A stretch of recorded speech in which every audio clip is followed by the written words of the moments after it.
Yo, what's going on, everyone? It's Brian and Jim here with Drink a Beer and Play a Game, and welcome to another episode of the Power Hour. How are you doing, everyone? Welcome to episode 61. Welcome to a progressively shaggier and shittier looking Jim and Brian through the course of this quarantine, because I'm in desperate need of a haircut already. And I will probably Jim, have my wife buzz cut my head at some point. Please don't do that. We've been through you, buzz cut, and we know what that looks like. Oh, so no, it's terrible. No, but these fucknuts out there that are like, I need to give myself a haircut. You give yourself haircuts because you're going somewhere and people are seeing you. No one is seeing you. You can just wait. Like, honestly, you're shaggiest, and I've seen you kind of shaggy, especially your high school years. Yeah. You're goofy, but you're goofy looking all the time. So I'm not trying to be mean. It's not like you're like, oh my God, hey, you look it's like fucking... shit. No disrespect over here. Hey, I'm on a fucking mafia movie. No, the difference would be like if you're some of our friends who might have issues with growing hair. Like if you were always if you were always short haired, and then all of a sudden it's coming in real patchy, I could see an issue. Like you my don't beard? have that problem. Well, your beard, yeah, that's a whole different story. But I was going to say, people watching are actually probably going to notice from the last podcast, I had a pretty crazy beard going, and I'm actually super short now. So I did one of those patches where I went out, I had the full mask on, I had a mask over the mask, and I realized my beard was so long it was hanging out underneath. So when I came home, I shaved. And I'm one of those people, I can't just leave a little bit long, so I shaved it all the same height. So it's actually fairly short on me. I hate it, but it is what it is. So I'm not as shaggy as probably, well, I'm still a better beard than Jim. That's obvious. Yeah, that's a given, unfortunately. Even I can go with that. But Jim, I love you. I'm sure you do. But before we get started, quick shout out to the guys over at the Thought Cops podcast that we actually just got done recording. Had a hell of a time there. They will probably have the episode up before we put this up. So we'll leave a link below once we finally update this. So check out that episode for sure, guys. Yeah, and as Jim and I were talking, I'm carefully trying to stack the beers. I'm on my sixth beer and I'm already drinking in. So I've had a lot before this podcast, and Jim as well. I know he's up to like his fifth beer. Yep. So we were doing some heavy drinking. It was a longer podcast, but thank you guys. If you are watching, we really appreciate being on there and can't wait to get you on our Power Hour. Yeah, definitely check out Kevin and Grant. They're good guys. So, Jim, before we get into what we're playing, what are you actually, I guess right now currently, don't go through all the beers, but what are you drinking right now? All right, so I think I can slope a little bit for the course of this since I have to get with my kid tomorrow. So I have a Coors Light, and I have all the way from Tennessee, the Yazoo Brewery, a Hop Perfect IPA. Comes in at, what is he? No, fuck it. Wait, I actually have paperwork over here. I have paperwork. I can Damn it, Jim. Details. No, Brian, it comes from the beer thing that my wife gave me. I have flyers. I don't care. Flyers with information. Get rid of it. Oh, here we go. All right. So the Hop Perfect IPA comes in at 6.2% ABV at 58 IBUs. This all started 8 years ago as a Hop Perfect series that today has turned into 86 unique versions of the brew. This is the one beer that the brewery feels will stand the test of time. Brewed with pale barley, wheat, and oats, and hopped with Citra and Mosaic hops. This might well be the end product that fulfills the series' goals. Is it the perfect IPA? Yazoo believes it is, but we'll let you decide. It's not. I'm taking back the I love you and I'm replacing it with hate you, bro. All right, status quo. And yeah, so right now the sixth beer I'm on is the Highwater Hefeweizen from the Chamonix Creek, 5.2%. No writing on the label. I'm just leaving it very simple. So there we go. You son of a bitch. Yeah. All right, Jim. So I almost hate to ask you because I know you're like never allowed to play games, and I know when you do, you play bad games. But are you playing anything right now? Yeah, what do you call it? So besides shit that I'm doing for the site, actually the one that I've gotten the most into lately, and actually this might actually wind up being a quick review from a donation, is this game called Nine Parchments on the Switch. And Basically, what it is think of like Diablo Light. So it's like a dungeon crawling, looting, like action RPG kind of game. Somewhat uses like twin stickish controls, even though you shoot with the trigger buttons. And basically, the gist of it is you're a bunch of different wizards going around trying to get all these parchments together to basically boost yourself up. And once you get the 9 parchments, then you unlock something or other with stupid RPG story shit. But the gameplay itself is really fun, and it can kick your ass really quick too. Like you get to like the 3rd like parchment, and all of a sudden you're dying like 5 to 10 times a level until you like get the gimmick of each enemy. Okay, so like I assumed you were playing something bad. God damn it! Thank you, Elise, for giving us that game. Giving me. Yeah. No. I'm mad now. You gave it to Jim, who's never going to finish the game. He's going to call on Daddy to come in and actually finish it. I am the friendly socializer. No, you just whore out goddamn retweets. I do that too. Socialization. So, no shocker if you've been watching our YouTube channel. I've been going through Resident Evil, and I'm actually on my 3rd replay. And I mentioned it on Twitter Christ. Already. The first time I played it, it took me like 5.5 hours. And I take my time. Like, what I'm showing you guys on YouTube, I'm cutting out the amount of time I'm backtracking, I'm exploring, I'm doing shit. I take my time with games, especially the first time through. And then what I found with this particular game, and it's not new to Resident Evil, but it's kind of new to like, think like Resident Evil 4. You earn points for certain challenges unlocked and whatnot, and you can apply those to items like different costumes, the unlimited ammo rocket launchers or assault rifles or handguns, so you can make your future playthroughs a little easier. So I went through the standard mode, beat it 5.5 hours, then I went through standard again after unlocking some items, and I beat it in like 3 hours or something. But like it's just amazing. Like the rankings in Resident Evil have always been crazy to get to like S and A. In this game, to get to an S ranking on standard, I believe it's under 2 hours, and on hardcore it's 1.5 hours or like 1 hour and 45 minutes. Oh wow, that's fucking nuts. But I can see how you do that because I'm playing hardcore right now. And basically, all you do is just avoid all the major encounters. You don't have to engage. You have items that help you heal over time, or you have unlimited ammo guns. You unlock specialty items. A lot of people have been bitching about this game and saying it's like a speedrunner's paradise, and it is. But I would almost say that people like Jim or other people who don't get to play as many games, like, there's something appealing to the fact that you know that you can beat this game fairly fast. Oh, dude. And depending how... 100%. Like, I forget what game we were talking... it was like in a group chat with some Twitter buddies. They were talking about Berserk on the Dreamcast. And they were like, oh, the only complaint I have on it is that it's short. And me, I immediately wrote down, oh, no, that's a plus for me. Like, I don't need long games at this point in my life right now. Like, if I can get through a game in a couple hours and then at my leisure go back and play through it again to unlock more, that is 100% fine with me. Yeah, I'm not, by any stretch of the imagination, and Jim, I don't know if you'd agree, I'm not like a purist. If I see a game that differs from the original game, I'm not blasting it because of that. No.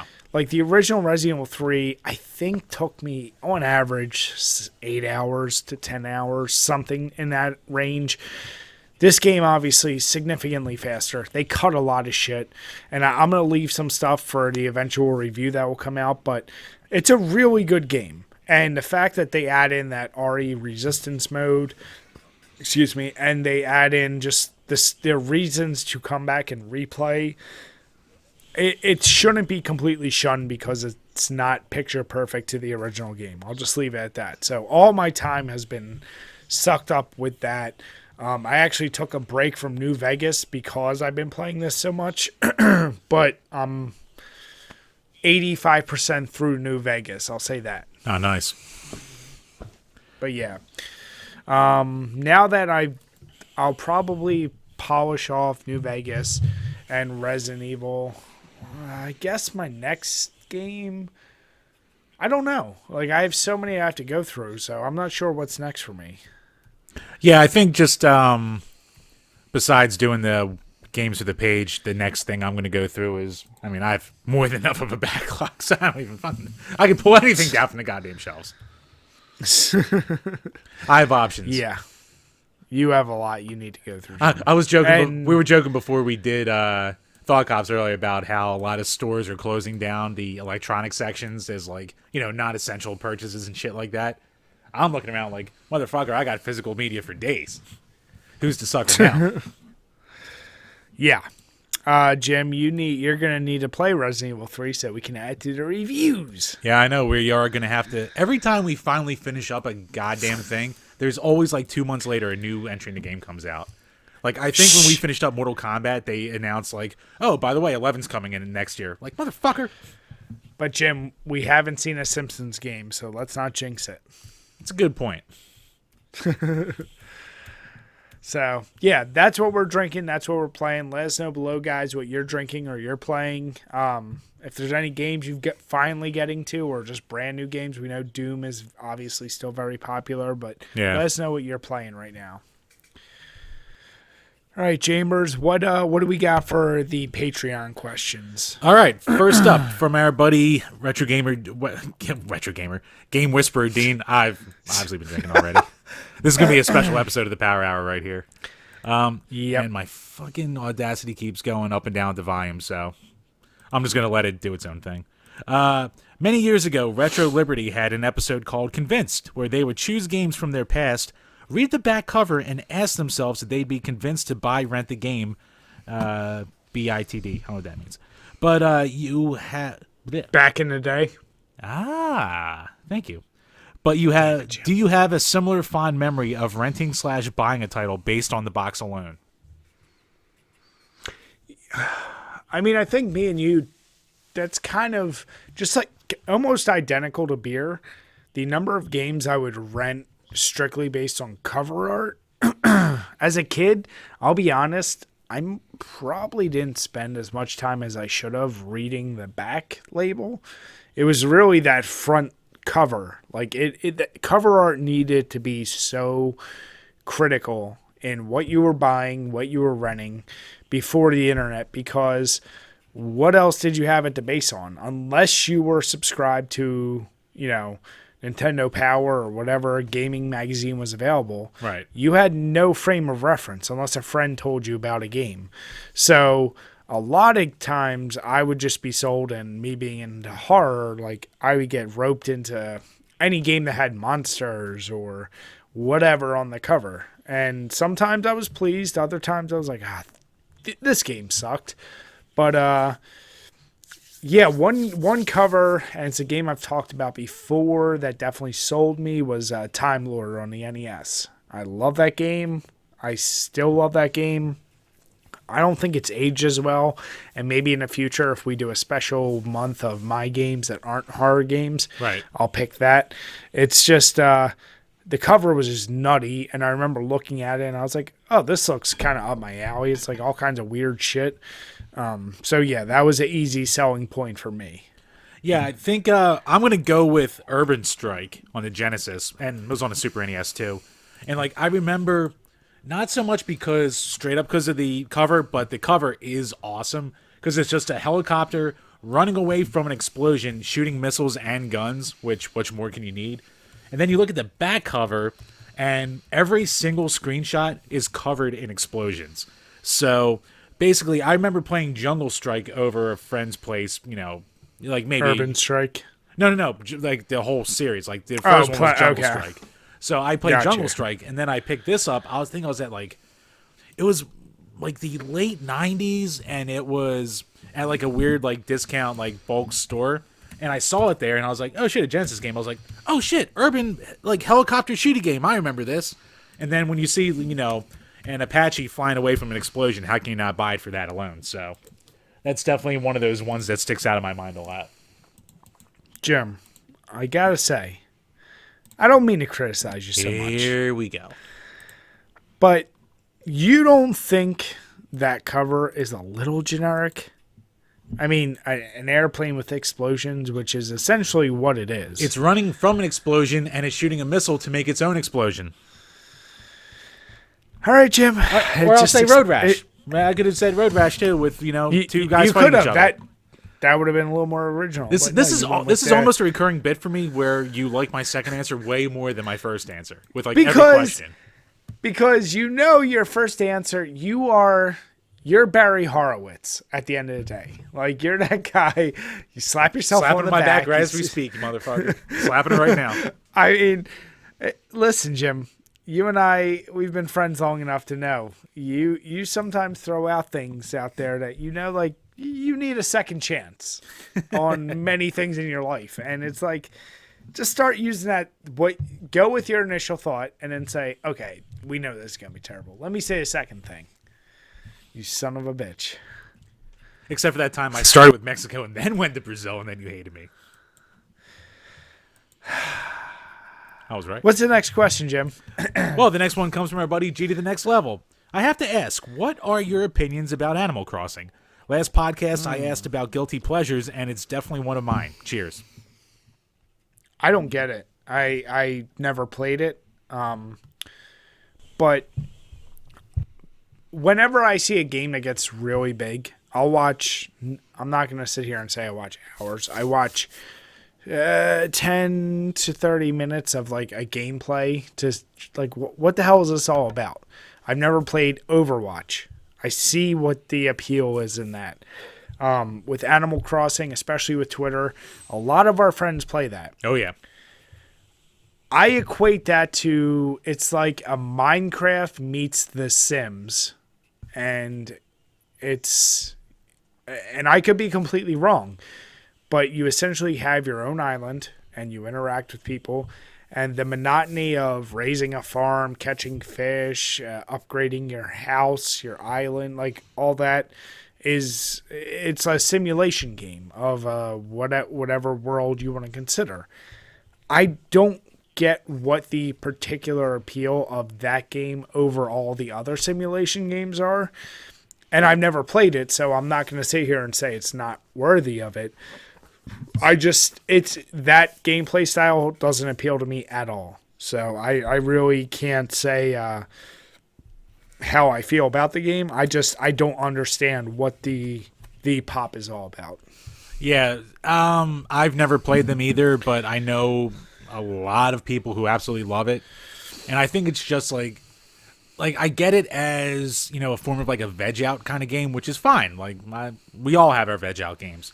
But people just get obsessed. Like, I know people who are like almost over 100 hours into whatever the most recent one is, New Horizons, I think, already, which to me is like just crazy. Like, you're going around like, managing your farms and your gardens and trying to get more turnips and shit like that. Like, I know the overall goal is to have like your characters and your houses upgraded as possible, but I don't know. Without having played it, I can't give it a fair shake, much like you, but I think I would probably be more open to playing it than you would. But the last thing I need is a time waster like that, so I'll probably never get around to it. But that's the interesting thing. I was absolutely obsessed with The Sims, and to my knowledge, you really didn't play it that much. I played a fuckload of Sim Tower. That's the one I grew up with. Yeah, no, I mean the actual Sims, which is, I didn't play once that again, a lot, yeah. It's just like, it's different in the sense Animal Crossing is more like this interaction with animals and you have your island, but Sims was literally like, you build a house, you get a job, you make money, you get promoted in the job, you make more money, you upgrade your house, you get a family, yada yada yada. So that was the most realistic simulation of life. And this Animal Crossing, that's why I said it's like a mixture with Minecraft. So I know if I started playing it, I would play it to the fullest extent. People are kind of treating this game like it's the first time you've ever seen a simulation of this style, which is why I'm a little confused. Maybe there's a mechanic in there that I'm really missing. I don't get it. Like I said, but people love that kind of grindy. Like it takes your mind out of reality completely. And it also doesn't require any type of action, quick twitch. Like it's just you're just going through the motions. And Boots to the ground immersion.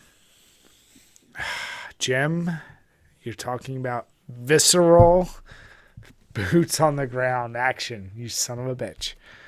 So yeah, G. I've never played it. I don't get it. I'm not hating on it. I'm just saying. I don't know, man. All right. Next up, from a new patron. We actually had a couple of new patrons signed this week, so thank you to everyone who signed on. Thank you, everyone. We hit double digits, motherfucker. We're rich. You guys are awesome. Woo! All right. So, from Sam, can we burp on command, and can we try to do our best beer burp? Which I feel bad because I've muted my mic 3 times already for some decent burps. So, goddamn. Jim, can you burp on demand? I cannot do it on command. Seriously? No, I can't. All right, hold on. I can definitely burp on demand. Hold on. Oh, wow. Yeah, you burp. can. I can burp on demand, but it basically stays at that tone. Like I may be able to really muster a big one, but I don't want to be doing that too much. Yeah, so yeah, best that is my burp on command. Best I could do would be like, I can't even do it. Fuck. Jim has some pretty powerful burps. Involuntary. Oddly enough, even though I can burp on demand, I don't get. That was weak. You just sounded like you were about to throw up. That's why I'm trying not to do it on command, because it probably will just be puke. Yeah, that's weird. I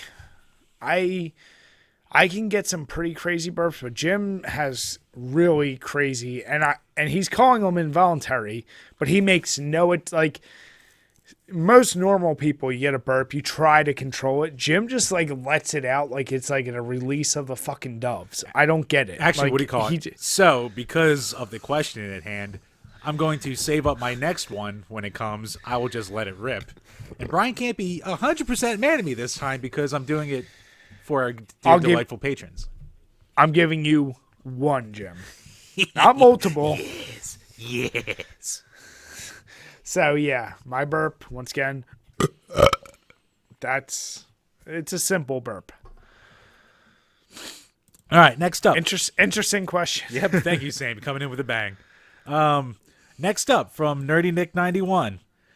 What's up, bud? How's it going, Nick? Yeah, G and Nick, former guest of the Power Hour podcast. What is your favorite Fox Kids show growing up? Oh, fuck. This is really hard because it's definitely between two.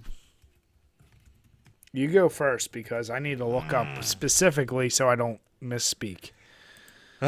You know what? I'm gonna have to. So it's between X-Men and Batman the animated series before Batman moved over to WB. It was a Fox show.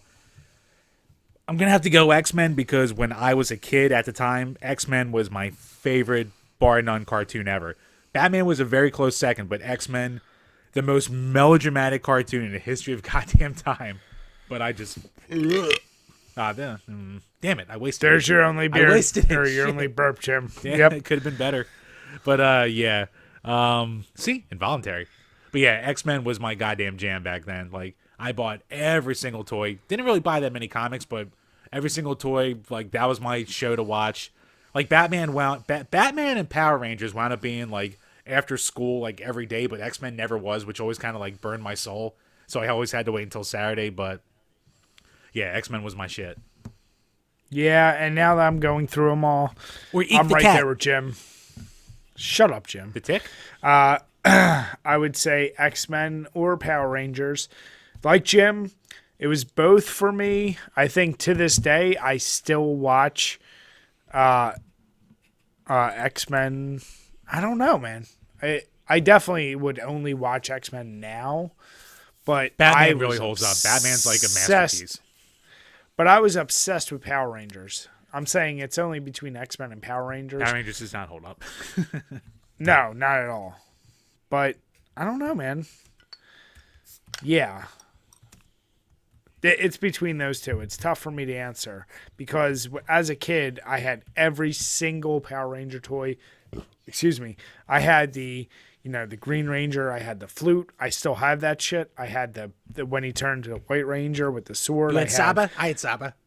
I had everything, and I even had Power Rangers come to my one birthday party as a kid. XMen, I've always been obsessed with XMen. Privilege. So, I had parents who loved me, Jim. I can't help Privilege. that. Some people had parents who put the Doritos in the dishwasher. I liked my goddamn Dorito dishwasher. Dishwasher Doritos. God damn, I can't talk right now. This is on a very special episode of the Power Hour. It's definitely between those two. So that's a great question, Nick, and it actually may have influenced a topic later in this episode. So stick around. Ooh. All right, and last up from Sandy N. Sandy N is my wife. She joined our Patreon for the specific purpose of torturing me in the future with these questions because she joined the $2 tier and she wants to make sure that I answer them. Go ahead, Jim. Hey, Sandy. Thank you, baby. I love the support. So she started us off easy. If you had to give up drinking, how long do you think you would last before cracking? This includes all forms of alcohol. Oh, Jim, you'd be done by tomorrow. Like you are your level of alcoholism is pretty crazy. It used to be great. I barely drink anymore. I drink when we do the podcast, and I have like one night. See, I'm not the alcoholic where I have to drink every single day. I'm the alcoholic where if I'm going to drink, I'm going to drink all the beer at once and then get viciously sick. But you haven't gone a weekend without drinking something of some sort. So you'd be done by one weekend. I could easily go. You could. I could go longer than you. I would bet that I could go longer than you. Jim, we can't because of the page. You can't even make that bet. Literally, we could. If you wanted to make a bet, I guarantee you I would go further than you because I limit myself. I mean, at best, I'm 2 beers a week. And that's usually for the beer battles that I do on Twitter. And then otherwise, I don't drink at all. So, you think you can do better than that? Well, I think I could do better than that. I could easily go. See, my biggest vice would be soda. If she said, how long until you crack, I'd be drinking as I was finishing reading that. But when you're forced to go out to things and see certain people that you don't always want to, you're going to start drinking. And you go out to dinners or you do this or you do that, you're going to drink. So you can't count during the pandemic. I'm saying not pandemic, you are drinking your ass off every weekend. No, well, yeah. Yeah, exactly. So I'm right. So you would crack much faster than me. I've literally gone 3 or almost 3.5 weeks without anything. It doesn't affect me really at all. I actually miss drinking more for the flavor of the things I like to drink versus I don't care about getting drunk because at this point I'm tired of like waking up and feeling like shit. So I don't miss drinking that much when I stop. Like I'm going to tomorrow when my kid wakes up at 6 a.m. Yeah, tomorrow's going to be rough. Yep. So, yeah, Sandy, good question. Thank you, baby. Sandy, you're in the same boat as Jim, though. Threw that back in your face, didn't you?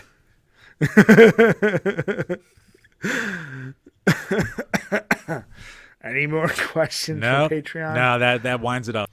Once again, thank you everyone who's donated to us on Patreon. We really appreciate it and keep sending in your questions. But now we're going to move on to our first beer topic. It's a little bit of a downer news.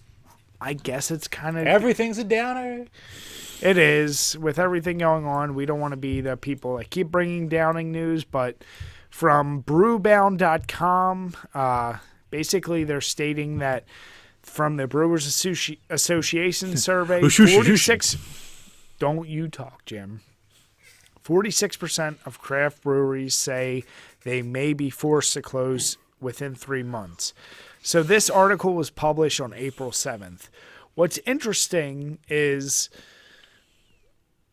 I think that's probably correct. Although Jim and I have talked many times on this site, and craft breweries are one of the most I don't even know the word, exponentially rising businesses in the United States with crazy amounts of these breweries popping up. And to be deemed a craft brewery, it doesn't take much. Yeah. So you're talking about people that are just really microbreweries, or like they craft 2 or 3 beers at their local pub and, whatever.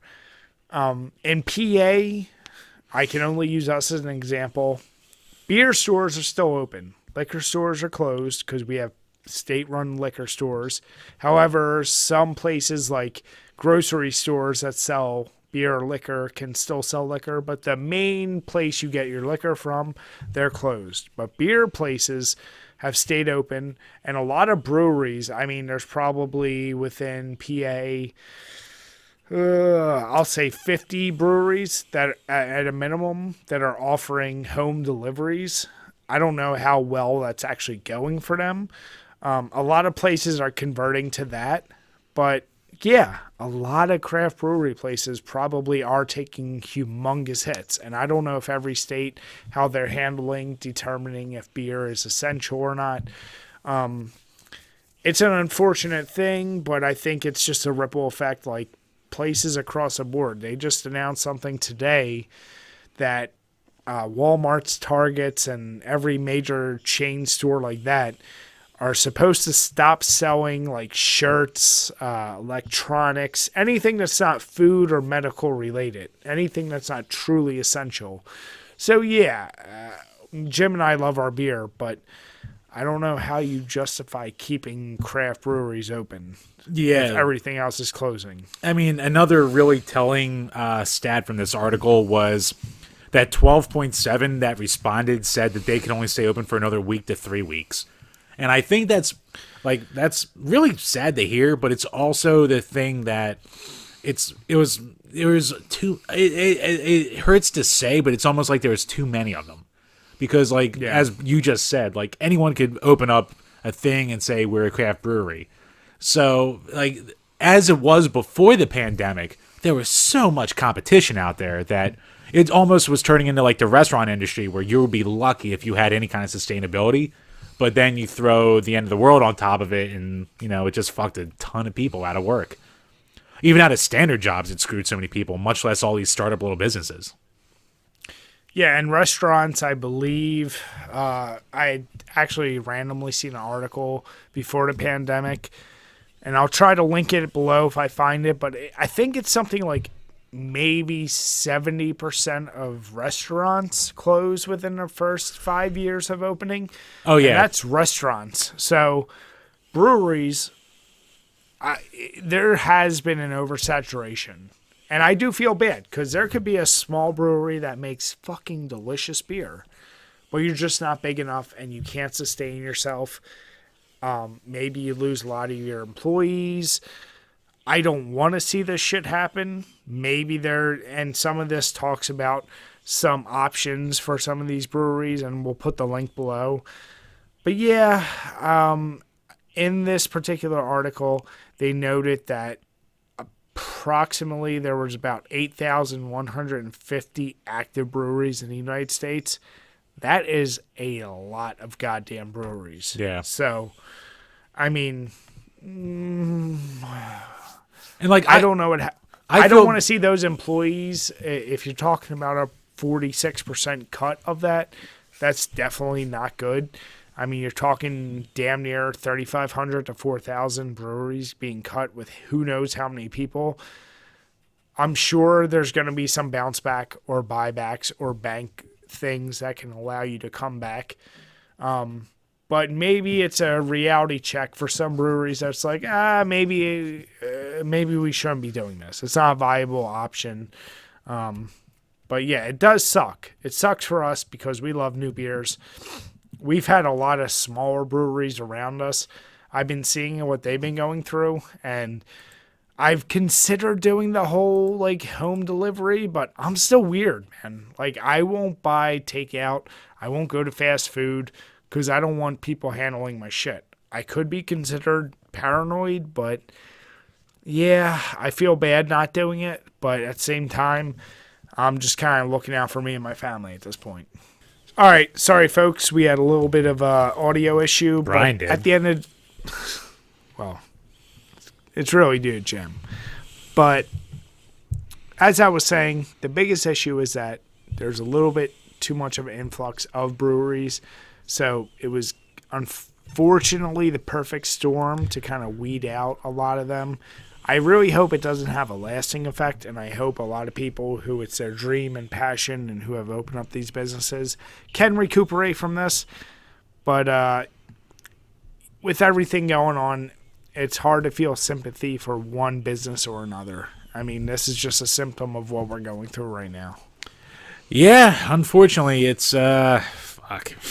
Everything's hurting right now. So it wasn't sustainable to have 500 breweries in PA or whatever it was, I guess. So there is a culling afoot. Yeah. So if you know any breweries that are being shut down, let us know, because we'll follow up on this next week and see if we've heard of any near us. Luckily, I haven't heard of any that I go to, but we'll follow up with that. Mm-hmm. All right.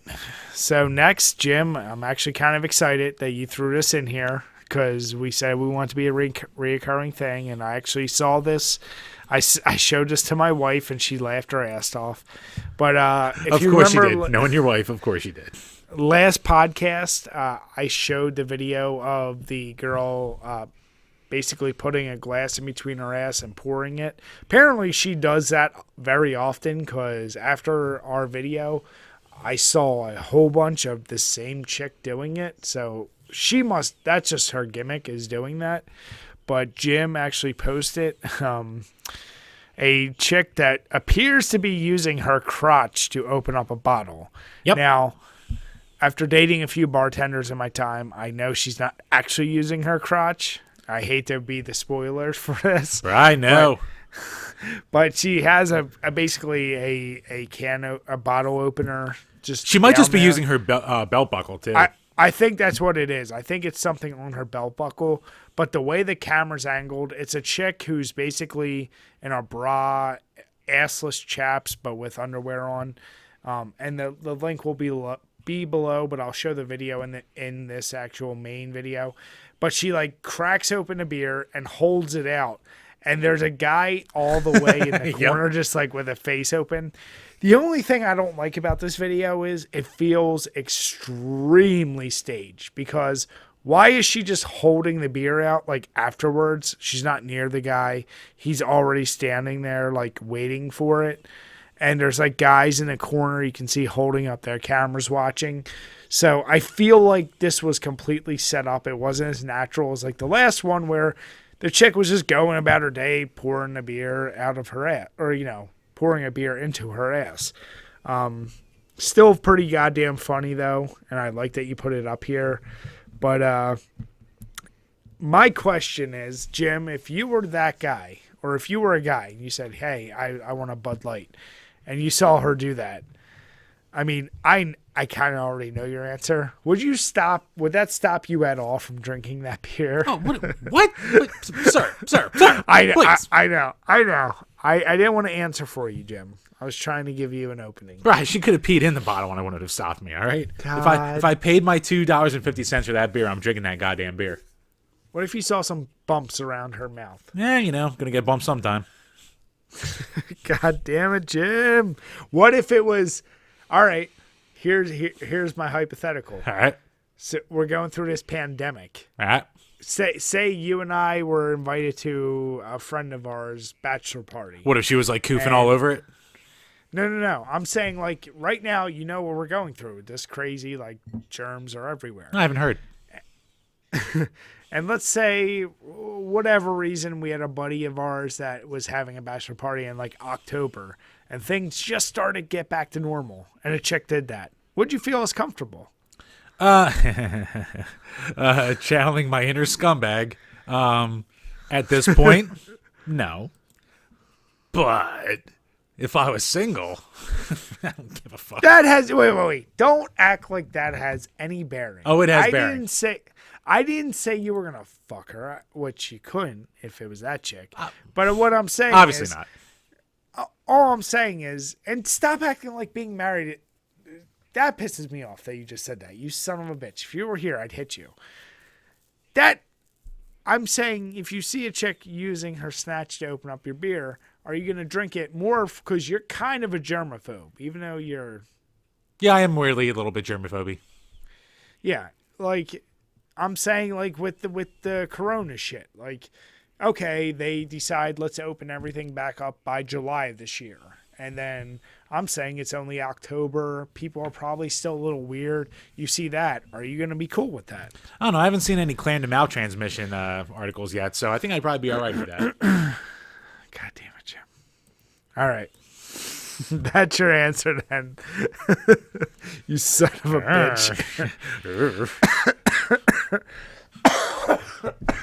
Got him. You went... All right, so let us know what you think below, and I love this segment, and I want to keep this going, so... we'll try to find more.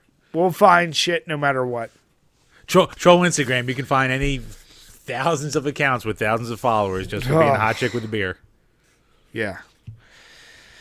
That's for sure. Don't even have to be that hot. Oh, this next one. And you son of a bitch. What? Oh my God. What did I do? I'm already mad at you. What the fuck did I do? I just put the link here. I'm just, depending on how your reaction is, I'm going to be pissed off at you. So, God. Jim provided everyone's probably seen it at this point, especially if you're watching this. Breaking news. It's the new DualSense. It's PS5's new wireless controller. All right, so the picture we're showing, and I may or may not have this in the video, but the link is going to be below regardless. I think the picture everyone's seen is the PS5 controller where it's majority white with the black underneath, and then the Right, blue looks like a lines. tank top. It looks like a sports bra. Sure. It looks like that. It looks like the Beamer. It looks like many things. It looks like Captain America. Like everyone's shown different things that it looks like. I don't care. The color scheme, I could give two shits about the actual color scheme. Here's the deal. Jim has terrible opinions on many things. Right. And Jim, I'm not trying to show Right, you. God damn it, Just not again. hear me out before you get mad. But you and I have agreed on one thing, is that really the cut out PlayStation controller schematic has been damn near perfect since they've done the DualShock. Even before then, it was okay. Like at least the grip Why size. is it always so hard? Why does it never But that work? general shape hasn't changed for a reason, because it's pretty much the best controller scheme. It just feels natural in the hands. The DualShock feels good. The buttons up top feel good. And they've done this thing where they've essentially taken the... God damn it, Bri. Dude, mine stayed fine. So did mine. What did you hear up to? Fucking hell. What did I hear up to? Damn it, Jim. We'll just restart the segment. All right. Come back and... well, remember I was giving you shit about your things you'd like? Yeah. Yeah, just go from there. All right. 3, 2, 1. All right, Jim. So we'll just restart it. Okay. 3, 2, 1.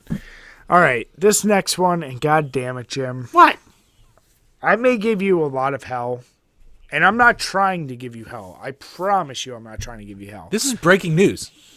I know, but let me say this without you getting all offended and bitched out, is that you do have a lot of terrible choices, and our fans have showed that. I think that's fair to say. Incorrect. But you and I have agreed on many things, and one of those things happened to be the PlayStation controller, regardless of how you feel about any controller, pretty much since the DualShock era, has had the best control layout ever, and that's why it's continued to be good. Like, it's maintained that general style and feel throughout many generations. Yeah, Do you agree with that? Yeah, like I haven't really played the DualShock 4, but yeah, it's just still the same general idea. Yeah. So this new PS5 controller as I just said, I don't care about the color. I don't care about many things. The problem is it almost looks like an Xbox One controller now. But like it's completely wider. flat.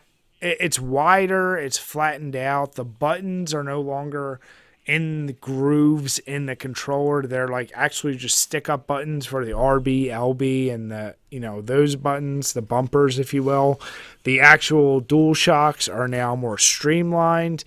It looks clunkier. The D-pad looks like absolute shit. It looks like a goddamn Nintendo D-pad, which is terrible. Well, that's the way their D-pads have always been, though.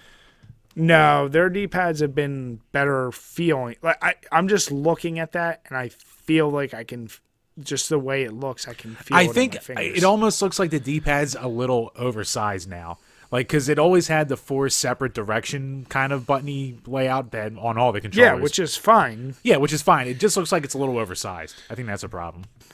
But, like, other than that, like, the buttons, they look like they're... Maybe I'm wrong. They look like they're a little further apart. They have that goddamn center thing, which I didn't love in the PS4. I see what they went for with it. It's got a microphone. It's so stupid. I just... Why fuck with a classic is all I'm asking. And maybe I picked this up and I feel it, and I don't know what the back of the controller looks like, but I've always loved the feel of a PS controller in my hands because it just was the most natural feel, and this looks like one of the more unnatural. Like there's no good grooves to it. They just fucked it up and tried to make it look too sleek. I don't know why they fucked with it. I really don't get it. It doesn't make any sense to me. And Jim, you played a tiny bit of the PS3. I've played a good amount of the PS3. But what I'm saying is, like, I'm more of a PlayStation between you and me. Probably. If that's fair to say. Probably. And even you, the PlayStation you've played, the controller's pretty damn good. Why fuck with it this much? Like, is this their big breakout? Like, I guess they felt the need to do something different, but yeah, the old classic, if it ain't broke, don't fix it, definitely comes to mind. Like the DualShock 3, I'll say I was never in love with the back triggers, which apparently this might change the triggers a little bit, but I didn't play the DualShock 4, so I couldn't tell you. Like, I don't like, when I saw it, I don't hate the design, but I also don't think it's anything special. I'm just like, oh, that's weirdly different. I don't know what to think yet until I like feel it. Yeah, and you're not going to because you're not allowed to buy these things. I will eventually get a PS5. I promise he's never going to get a PS5. Yeah, and even you, I made a joke of, like, it looks just like that stupid Beamer, and the color scheme is identical. Yeah. But you showed it in black. I don't care about how it looks. Like, when I say how it looks, I mean the color scheme. I will say the triggers, especially the bumpers, definitely look way too, like, elevated and shit like that. They look so oversized. Yeah. Like, they look so uncomfortable. Like, they look like they would be very, like, I feel like I can hear the mechanical noise when you click them. Like, they look like bad Mad Catz controllers. I don't know. That's a pretty good comparison, actually. I just don't get why they, like, the one thing with PlayStation controllers is you got the dog bone basic infrastructure of what you hold, and then the DualShocks. They have their own little bump outs. That was always a thing. And even the bumpers at the top, they had a little bump out for themselves. They weren't a flat surface that just had the little hard plastic. So I don't get it. Yeah, I don't know. It just, I'm going to get a PS5 for sure. And maybe I'm completely wrong and I would be glad to be wrong, but I feel like it just looks and feels too much. Well, I can't say feels. It looks too much like an Xbox One controller, which I like the Xbox One controller, but I'm used to playing Xbox One. So, yeah, like I might be like this could be one that like people are generally wrong about, where like say the Wii U tablet, everyone looked at it and went, "Oh, there's no way that can be comfortable," and then don't you dare! It's an extremely Shut comfortable tablet controller. All right, Brian. so Jim just fucked up the whole argument. You've never played the Wii U. So You don't even. I have. Know. I played you it at played your it for house. 2 seconds. And guess what? In those 2 seconds, I was like, wow, this feels bad. No, I'd wrong. be like, Jim, the first time you had the dick in your mouth, you were like, this feels okay. No, it was That's magical fine. and special. Everyone could say it's like, really quick. Love at first sight. Certain things just work. Wii U, I played it. I was like, wow, this sucks. And you're like, no, you just didn't play it. I was like, all right, let me spend another half hour. Oh, this still sucks. No, you just don't like it. Okay. Some people just know, Jim. No, Smart ones know. Other ones are plebes. So, yeah, I'm not going to waste too much energy because at the end of the day, it'll be what it is. And I don't love that people are going way too hard against it. And then others are just going way too much in defense of it. It's definitely it's definitely bringing out the fanboys on both sides. Which for sure. Why? Who cares? Who the fuck cares? It's almost like there's fanboys for the Nintendo Wii or N64 controllers. Jim. Each PlayStation, Xbox, they're all just fucking simping for billionaires. And the N64 controller is an underrated masterpiece. So fuck all of you. Hey Jim. The fact that you just used that word makes you that word. Simp. So whoever smelt it, dealt it. Jim, you're a simp. So let us know what you think below. I think most of you who watch us, we've probably seen you on Twitter, but definitely comment below. Let us know what you think. Yep, for sure. All right, so next up. I'm going to keep this one quick because I don't care about 95% of the article. But I do care about one big thing. So, Inside Xbox had their most recent publication going on, and it went through a lot of the game releases, and, there's going to be like an update to Sea of Thieves, and this and that will be on the Xbox Series X, and all that kind of stuff. The biggest thing I saw here was the fact that they were saying that while you can plug an external hard drive into your Xbox Series X, you can't play games off what you have on a hard drive. And you would have to move the game data onto the console itself in order to do it, which is what you had to do pretty much in the 360 era, but you didn't have to do in the Xbox One era. So they're going backwards for, absolutely no reason. So, yeah, their exact quote was, we learned that Xbox Series X can be stored on any external hard drive.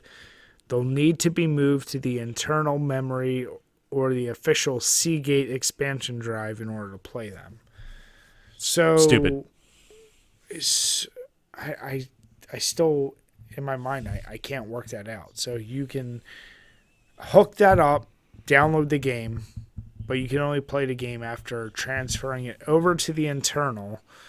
But then does the internal get filled up with what you just transferred over, or does it stay on the external? I'm guessing it just goes to the internal, and then if you want to save your game data, then you would have to retransfer it back to the external. But if you didn't want to play the game, that just sounds clunky as shit. I mean, unless it's just the actual game stays on the external, your internal saves and information goes to the internal. That's what I'm not getting that transfer of data part. Because obviously, if you have to transfer the whole game, some of these games can be 60 gigs. That's going to take fucking forever. Right. But it makes sense that if you have an external drive, you have Call of Duty, whatever, your game, the base game is on your external, but all your saves and whatever you have to transfer over. I don't know. And obviously I didn't read deep enough into this, or they didn't give all that much info. They were just oh, you have to transfer it to the internal memory. They kind of left it at that. Yeah, because that storage internally has to be super fucking fast if they want that to work. But then if you put a solid state drive in there, then that's just going to shoot the price up of the console anyway. Yeah. And it doesn't hold as much memory either, which has always been a problem with Xbox. They never put enough memory into fucking things. So what somebody commented below, and I don't know how legitimate it is, but they said the internal drives are 1 terabyte solid state drives. 1 terabyte ain't shit anymore. I don't know what to make of that. I definitely want us to follow up when we hear a little bit more, but that would be really disappointing. Just like the first time though for Xbox One, The 500 big gig. announcement. Well, no, the big announcement was you're always being recorded. Yeah. Like I feel like some shit gets leaked out that's not 100% true, and we all tend to blow up over it. It's not that it isn't true. It's that people blew up enough that they went, all right, we won't do this. Yeah. Like, that would like be really the Xbox stupid. One. If you had to transfer everything to internal, but you could, that's a step above what we already said about digital media in general, which is most physical CDs are just codes that you download digitally anyway. Right. So this is like the next step in that. So at that point, it's like, yeah, that'd be really stupid. Okay. If anybody in the comments below knows a little more, I definitely want us to follow up, Jim and I meaning. But if you know below, please let us know, because I'm very, very curious at this point. Yep. All right, so next one, Jim, you copied from WorldVideoGameHallOfFame.org. They announced a player's choice ballot, but it was closed. Yeah, what do you call it? Go to 2020 finalists. Up in the link up top. Gotcha. Hold on. Yeah, the old link I put there got closed and then reopened. Or blah, blah, blah, blah, blah, blah. Bejeweled, Centipede. All right, you got it. Frogger. But don't blow your load yet. Oh, fine. So basically, the following 12 electronic games are finalists. Electronic games, like you're gonna do a fucking board game. Are finalists for 2020 induction into the Strong's World Video Game Hall of Fame in Rochester, New York. So these were all chosen by presumably people like you and me who just wanted to input their favorite games. Yeah, like the Video Game Hall of Fame has been going for a little bit now. It's not like a yearly thing. It seems like they do it almost every year and a half to 2 years. So, yeah, this is the. Oh wait, well, maybe they do it every year. Yeah, maybe I'm full of shit. Which wouldn't be the first time, but yeah. So they do it every couple of years. So 2020 they're doing it again, and they have their 12 finalists. So I figured, fuck it, let's go through the game, see, and after we're done, talk about which ones we would put in. But we'll do like 3 each because I think that's what they're doing. They're going to take 3 from these 12. Okay, so we got Bejeweled, Centipede, Frogger, GoldenEye, Guitar Hero, King's Quest, Minecraft, NBA Jam, Nokia Snake, wow, Super Smash Bros. Melee, Uncharted 2, Where in the World is Carmen Sandiego? Strong contenders. Are they? I feel like, okay, number one, like you said, if this is a yearly thing, some of these games I feel like should have been, like Centipede and Frogger, like they should have already been in there. Like those are, it's so weird. GoldenEye, that should have already been in there. But to me, like, but they only put so many in each time too. So, I mean, Minecraft, NBA Jam to me are absolute, without doubt, no brainers. I could make a case for Centipede. I'm sorry, I don't put Bejeweled in there. Frogger, no. GoldenEye, I get it, but still not compared to the others. Guitar Hero, if there's no other rhythm-based games in that series, then yes, put that in there. King's Quest, no. Nokia Snake, come on. I know what you're trying to do, but come on. Super Smash Bros. Melee. My guess is they already had the N64 Super Smash Bros. Uncharted, get the fuck out of here. And Where in the World is Carmen Sandiego? Like I said, it's a very odd list, but you got to get NBA Jam in there. You got to get Minecraft. Well, here's the thing. All right, so looking at the list of games, so it's weird for 2020. They're only really limiting it to 3, because 2015 and 2016 they had 6 games each. 2017, 2018, and 2019, they had 4 games each. So now they're going down to 3. So I guess they're trying not to blow their load too fast with these inductions. But Actually, we have keep going. I'm looking up the list of inducted games. right, I was about to blow through them real quick. So like 2015, you had Doom, Pac-Man, Pong, Mario Brothers, Tetris, World of Warcraft. Makes sense. 2016, GTA 3, Sonic, Space Invaders, Zelda, Oregon Trail, and Sims. Makes sense. 2017, Donkey Kong, Halo, Pokemon Red and Green, and Street Fighter 2. Makes sense. 2018, Final Fantasy 7, Madden Football, Space War, and Tomb Raider. Space War, I'm going to say, is I get the historical significance of it, but that's a game that's like no one has played. And then 2019, you had Mario Kart, Mortal Kombat, Microsoft Solitaire, and Colossal Cave Adventure, which Colossal Cave Adventure, that's for the Europeans right there. So I also am not getting Tomb Raider for 2018. Like, really? Hall of Fame? yeah, I feel like Tomb Raider, that's a little early for it to be in there. It's just... Like, I think a lot of the games on this list deserve to be there more than Tomb Raider does. So if we're going with how they've basically structured the old ones, It's like you have like the popular ones computer and the game. important ones. Yeah. Yeah, so you're going to throw a computer one, so you got to almost throw Where in the World is Carmen Sandiego, because they're going to throw a computer.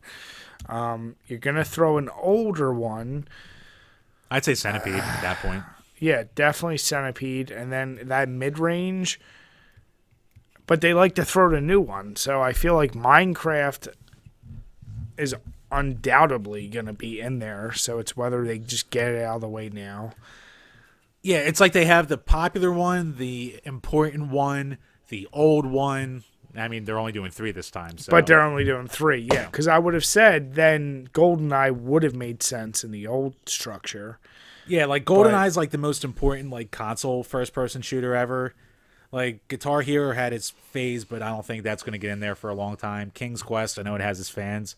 I would almost put like I would rather see Nokia Snake on there more than in Minecraft for me, just because like Snake is the game that literally every single person around the world at one point was able to play because of being the first like cell phone game that like everyone knew. Yeah. Yeah. I don't know. That's an interesting list. It's weird they're limiting the 3. It's tough, but yeah. So what are your final 3? Let's do our final 3 from the list. My dad loves me some fucking Bejeweled. He loves him some Bejeweled. I'll go Centipede, Minecraft, and I guess GoldenEye. All right, I'll do Centipede, Carmen Sandiego, and Snake. Yeah, so you're terrible. So, yeah, let us know what you think below. They are worthy. I don't care how much the fucking fighting game dorks like Melee. Fuck them. Yeah, let us know what you think below. That's an interesting list right there. Yeah, give us your list of 3 from all these. Let's see what you guys come up with. Let's see who's right. All right, so now we're going to go back with one of our reoccurring bits, and it's actually which is better.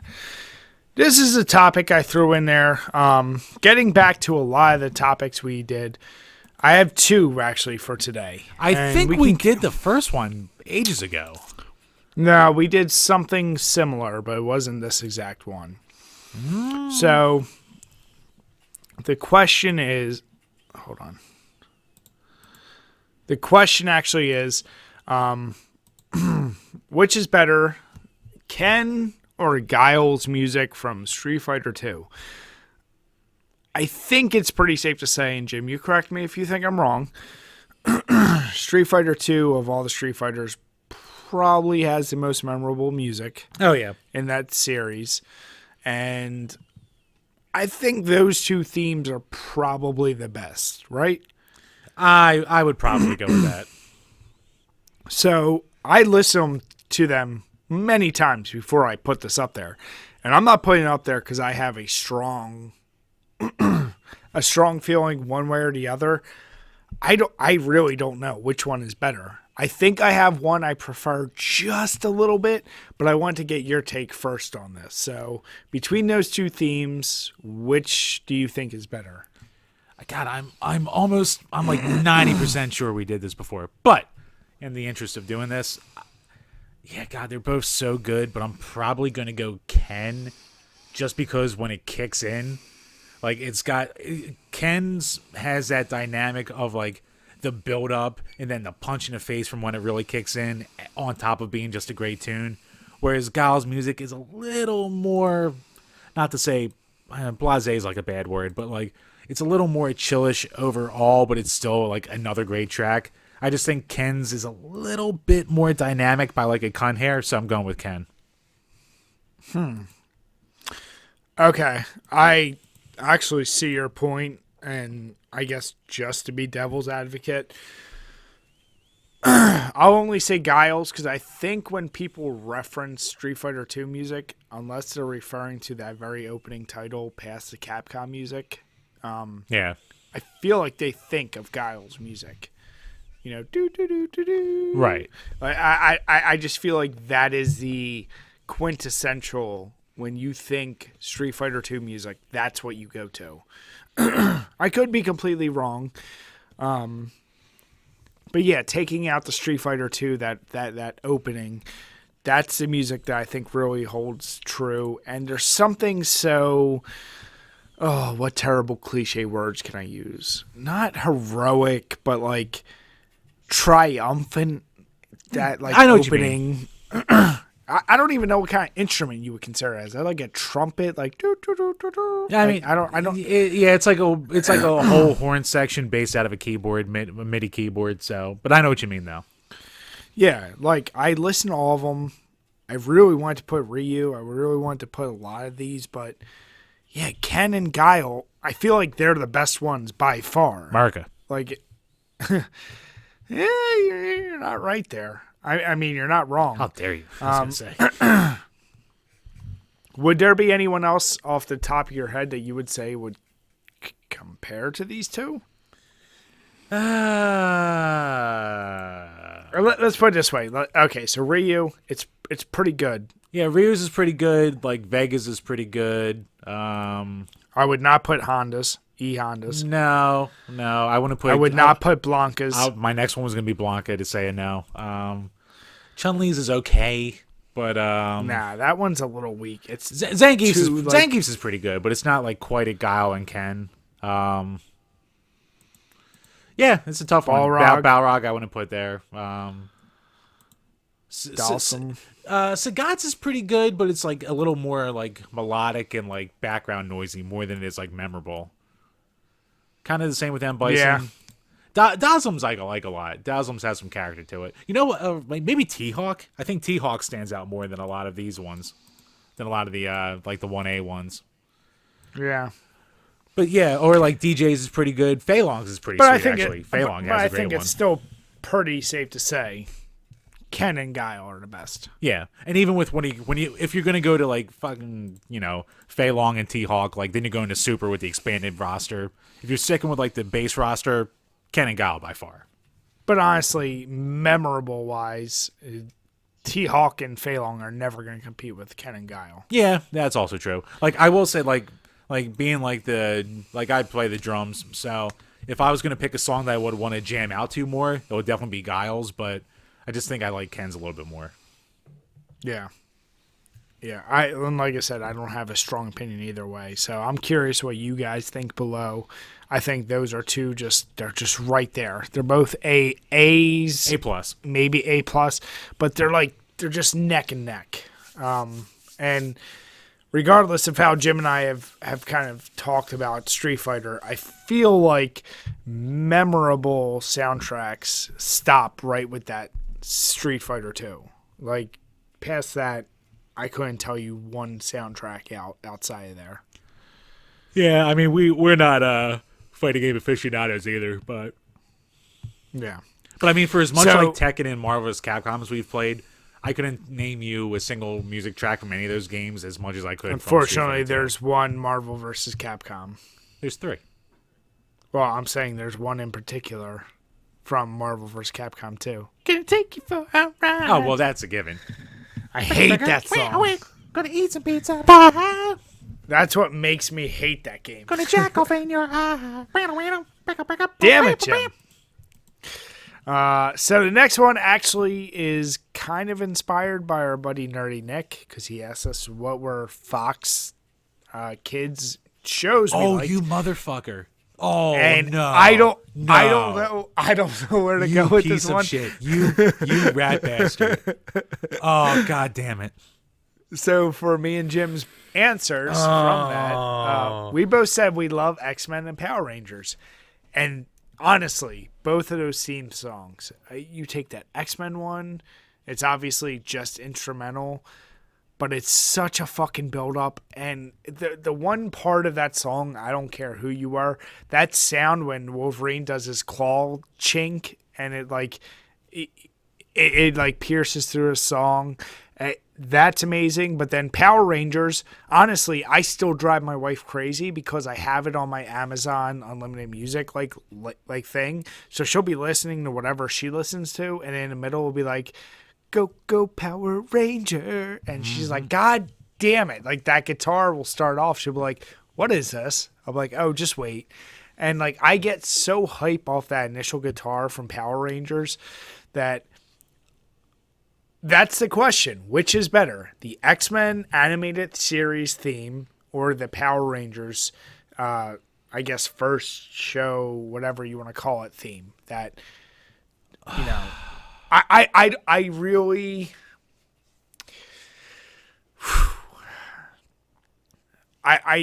god damn. I mean, if you add in lyrics, obviously Power Rangers. But if you add in longevity, like I can't